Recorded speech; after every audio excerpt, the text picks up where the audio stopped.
What's good, family? This is Felix Barnes, visual artist, and I'm vibing with the People's Champ. The people's champ must be everything the people can't be.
Welcome back to another episode of Get In Tune.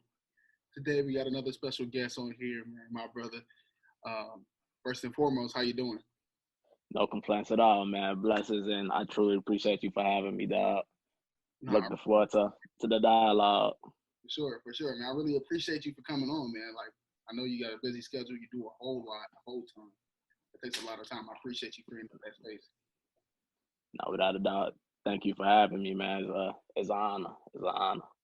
Sure. First thing, about the interview off, you start by telling the people who you are and where you're from and anything else you want them to know immediately. Absolutely. So yeah, my name is Felix Barnes. I'm a creator and creative in all aspects. One of my biggest things about myself is that I'm an artist, visual artist, as you can see in the back. But on top of that, I'm kind of like a juggler of all things as well. So I'm an entrepreneur at heart. So I have my hands tapped into various investments. So overall, I'm an artist and an investor at heart, and that's kind of like what I love to do. Dope. And when you say creator, man, like, get into that a little more, because I know it means a lot to you. So when you say that, like, what do you kind of describe that as? Absolutely. I mean, creation in all form, not just in the art form, because a creator could be a musical artist, a creator could be a dancer, a creator could be an educator, you know what I mean? Because everything comes from creation at the end of the day. So when I speak of creator, I feel like we all are creators as human beings, you know what I mean? The things that we put into our minds and the habits that we choose on a daily basis and things we focus on is truly how we manifest our lives at the end of the day. So when I look at a creator, it's not just in the aspect of producing something, but producing ourselves and our lives too. So Dope.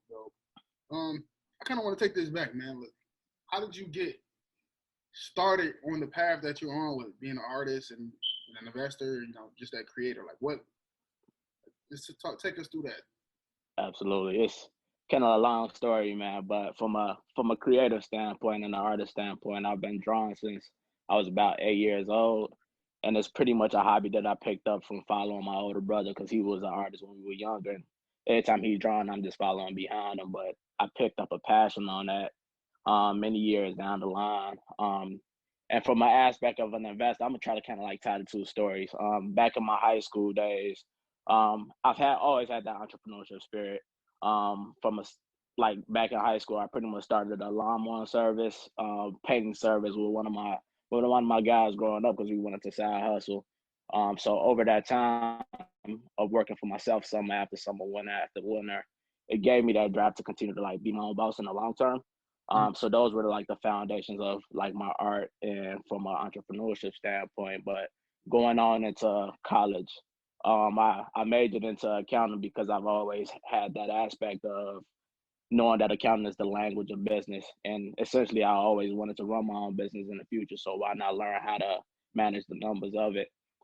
So once I tapped into that, that's what really lit that investor bug in me later on down the line. But funny story, the art came back into my life much later on down the line because when I was drawing when I was younger, I just took it as a hobby. but I didn't really get serious until like the last year after I graduated from NIU. So I was going for my CPA, which is a certified public accountant, and I needed 30 more credit hours after I graduated. So that semester after I graduated, I still had to be on campus pretty much. And during that semester, I had to pretty much pay for living, but since I wasn't an undergraduate student, I couldn't work. So I'm like, how can I make my own money, still pay rent, you know what I mean, and maintain myself out here? And art was the first thing that I shifted to. So for an entire semester, I was able to kind of like produce work, do commissions for people, do Greek art for people, and just kind of like pay my monthly rent, you know what I mean, on time with the form of art. So when I seen that, that just lit that fire in me to keep going because it was my passion. But at the same time, if you can monetize your passion, it's just the best feeling in the world.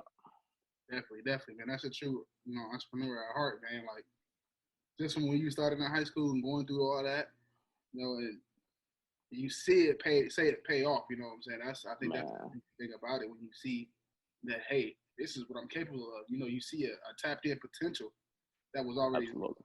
You know what I'm saying? So it's easy for you to get up and do this. Without doubt. Yeah, man. So like, let's get into the art side of it, man. Like, you're a super dope artist, bro. Like, a lot of the stuff you created, it's just mind blowing to me. And I know it's time consuming and much love inside and a lot of stuff, man. So just kind of take us through the art. You know what I'm saying? Like some of the pieces you have, some of the pieces you've sold. Like just go. Absolutely, without a doubt. So yeah, I mean the art came a long way, but I touch on two main things. I was able after 4 years of like painting and grinding with just doing commissions and just kind of like building my style of my work. I was able to do my first exhibition last year, which was just kind of like a mind-blowing day. And one of the biggest milestones that I've had in my art career, but the show was called The World Belongs to Creators, which is kind of like what I have on my shirt today. But that show was truly an essence of what I just kind of like, spoke on briefly is like how we all have the nature of manifesting the things in our lives. So by our daily habits, our daily actions, what we speak into life and what we think on a daily basis is truly what we're manifesting in our lives. So I did a lot of pieces to try to kind of like capture that essence, to first inspire people that, we're truly in control of everything that we happen in our lives or things that do happen in our lives, but at the same time, to continue to inspire people to go for their destinies.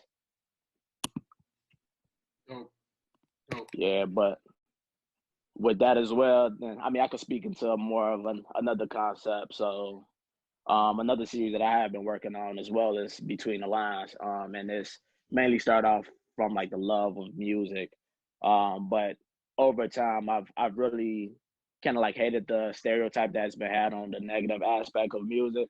So I've always been inspired, and when listening to music on a daily basis, I always catch gems and inspirational quotes from these artists. And I truly wanted to highlight that over the years. So back in 2017, I started a series called Between the Lines. And each year I highlight all the lyrics that came up in hip hop, R&B throughout the year, and capture that a piece at the end of the year to kind of like show all the inspiration that we do gain from music. And a lot of people don't know, but like subconsciously we pick up a lot of things, or we get a lot of inspiration or influence from the things we listen to. But essentially, like music plays a big part into that. So that's what this piece behind me is truly highlighting, man. And this is the 2019 version of it.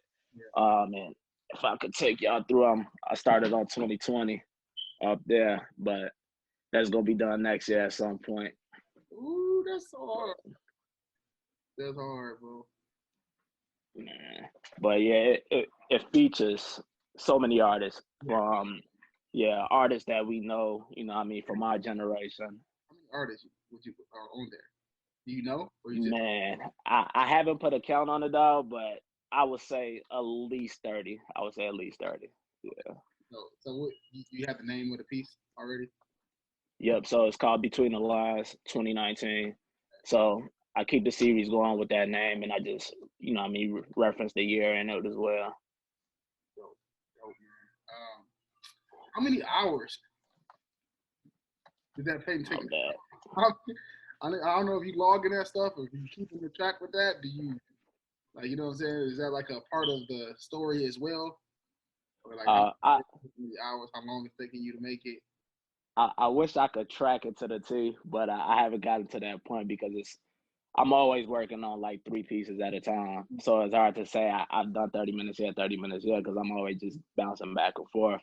But honestly, this piece I started my sketch probably in February. Yeah. But over the years, over the months of the years, I've been building on top of it with lyrics. So my pieces are like lifetimes I spend in producing them sometimes, but on an average basis, I could get pieces done from like a couple of weeks to a month. But I can't give you like an exact hour because it's just kind of like, yeah, just creating. Man, that's dope, bro. Like, I'm gonna buy it. I'm Man, like, oh yeah, I love. like it's just, yeah, probably around January. I'm gonna cop that.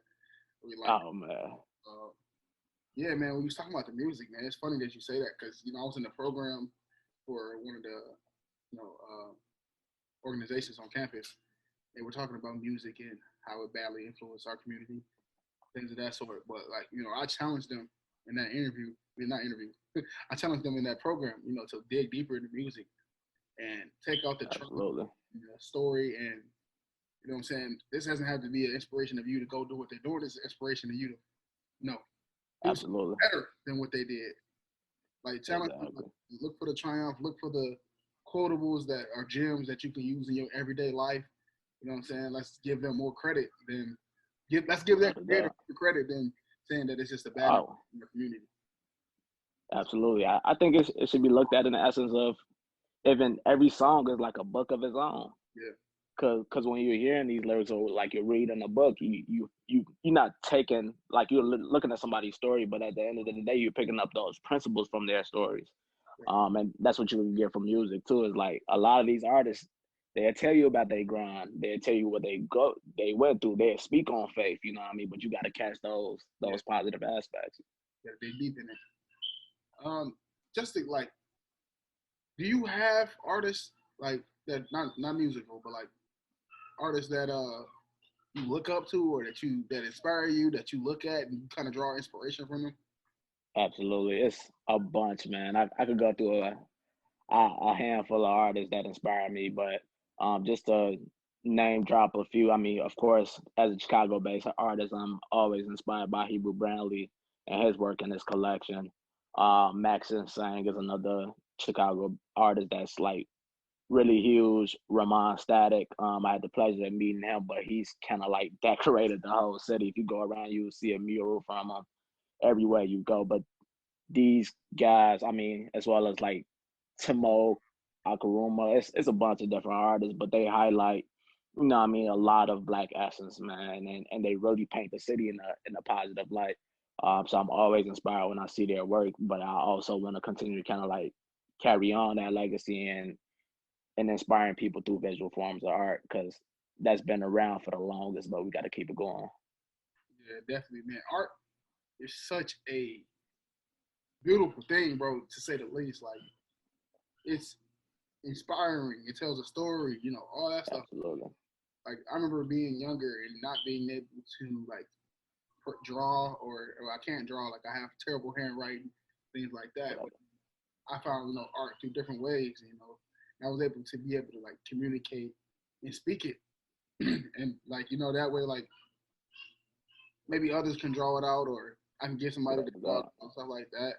Like, do you do stuff? Do you do work for other people like nowadays, or is it more so like your brand with the art and things like that? Absolutely. So yeah, I carry my brand in the sense of creating pieces that I have from my idea catalog.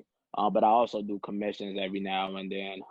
Pretty much when I have time, because the list get full quick. So it's just kind of like maintaining that list and making sure that I don't overwork myself and managing the loads that I have across, I mean, life in general. Is what it comes down to. But I do commissions for people that reach out and have an idea of their own that they want to see brought to life. But I also then focus on my own ideas because I mean, I want to inspire with this tool that I have that God has blessed me with. So I'm always working on the commission and just kind of like working on my own pieces at a time. Um, So it's a little mix of both. Yeah, and then just speaking to art more, like once you get into it, it kind of open your mind up to do different things. Is that kind of how you're branching out? You think how much of a role has art played in your life in different aspects? A significant role. It gives me the ability to creatively think, and I mean, just on a realistic basis, this is kind of like my mental getaway. It gives me that space to be able to clear my head, or to be able to just kind of like rationalize things outside of art, because it's just kind of like that mental time. But art has played a huge role. It's showing me the endless possibilities that I could have had, I mean, that I've had or continue to have in life. Because when I first started painting back in DeKalb, I didn't think I was going to be able to pay rent off art, dog. So it showed me the ability to, if you believe in something, you could truly, I mean, make anything happen from it, or you can monetize it, or whatever the case is. So when it goes back to the days where they always speak about like the what you call it, I'm kind of like drawing a blank with damn starving artists. I Mm-hmm. hate that term. I truly hate that term, because I've always had a passion for art, but my parents used to always speak down on it until I started showing them. Like my mom was at my first show, and it opened her eyes, because she's never seen artwork being sold for that. What I mean, the tags that I had on them, or whatever the case is. But being able to kind of like inspire a different perspective in the, what I mean, people that see art as just a form of creativity or just a regular hobby, is just kind of like emphasizing the true essence of it. Um, it's one thing that I love about it, man, and it continues to show me like so many heights that you can continue to climb, because I've seen my growth throughout my growth in my artwork as well. So Dope, man. That's inspirational, man. Thank you for that. no doubt. As far as the art shows, what do you have coming up? Do you have any of them coming up? What you got going on? Absolutely. So next year, if COVID acts well, God willing, man, I'm looking to do the Between the Lines series and actually do a show for it. So it's not just gonna feature this piece and the others that I've already done, but I'm looking to highlight more artists individually, and what I mean, mess with their lyrics in the background and etc. So I'm planning to expand this series and do a show with it, entitled it Between the Lines. But I got another show that I've been talking with another artist about, where we're looking to feature and do a collab show. It's gonna be around stolen art, or I would say there's nothing new under the sun, and it's gonna highlight pretty much a lot of the things that have derived from Africa, and is being influenced from like our people from back then to this day now. So I'm really looking forward to those two shows. But yeah, once things start getting back normal in the world, there's gonna be a lot more happening. I'm just preparing for it. The world belongs to creators, man. We're the original creators. Without a doubt, we truly are, man. We Uh, truly are. yeah, yeah, without question. Um, you have any advice, man, for anybody that's out here, kind of like thinking about painting or drawing and getting into the art, like, or starting off? Just advice. Absolutely. Biggest thing I could tell you is believe in yourself. I know how cliche that could be, but that's the foundation of everything. If you believe in yourself and your art, others will learn to love it, or others will believe in it as well. But it starts from yourself. And another thing is never limit yourself to one idea, one thought, or even limit yourself to what other creators are doing. Don't get caught up in that comparison aspect and comparing yourself to other artists. Follow your lane, stay in your lane, and continue to create in your lane, man. And you will see how many blessings will come along that road.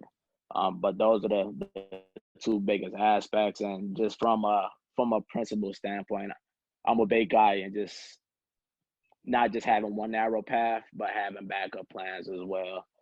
So I'm a big advocate of, not only do I create in the sense of art, but I'm big into investing, because it creates additional cash flow and foundation for me to be able to create freely. So I always inspire other creatives. Is like, there's so many lanes you could take your creation into. So don't limit yourself or put yourself in a box. Right. And when you say you stay in your lane, I know you got a shirt. I copped it. Oh yeah, But man. you're talking about staying in your lane. Sometimes that has a negative connotation, right? Can you please dig deep in that and tell people what you mean by that? Absolutely. So my biggest thing with that is a lot of people fall, especially in the social media day and age, we get caught up into seeing what somebody else is doing. So we want to jump into that lane and we get distracted from, our God-given passions or, something that we've already started, but we haven't received our fruits yet from it. So my biggest thing to staying in your lane is just be true to yourself in everything that you do. And although you could get inspired by others, don't let others' accomplishments stunt your growth.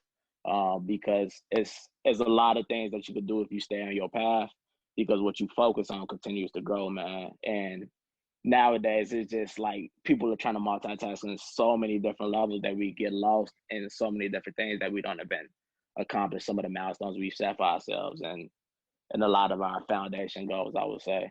But my biggest thing is just don't get caught up into what everybody else is doing. Be true to yourself. But at the same time, if you start something, stay in that lane until you complete it. And all that is kind of like captured in that concept for me. Super dope concept, man. Definitely. I feel like a lot of people need to hear that, and understand what that means. I that's what made me want to buy the shirt. Oh, love, bro. That, and then just leading into just looking at this whole thing. Check them out, man. Creations by FB, right? Yes, sir. Anything else you want to say, bro, before we get out of here and finish this interview? Peace and love to all, bro, and any way that I could support other creatives, and other entrepreneurs and investors, feel free to reach out to me, like you said, at CreationsbyfFB. And I also have another page at Infinite Economics where I'm going to start dropping a lot more investor content. Yeah, we might have to double back on this interview. Okay. But man, thank you for coming on the show, man. Appreciate you all for watching. Get in tune with Creations by FB. All love, man.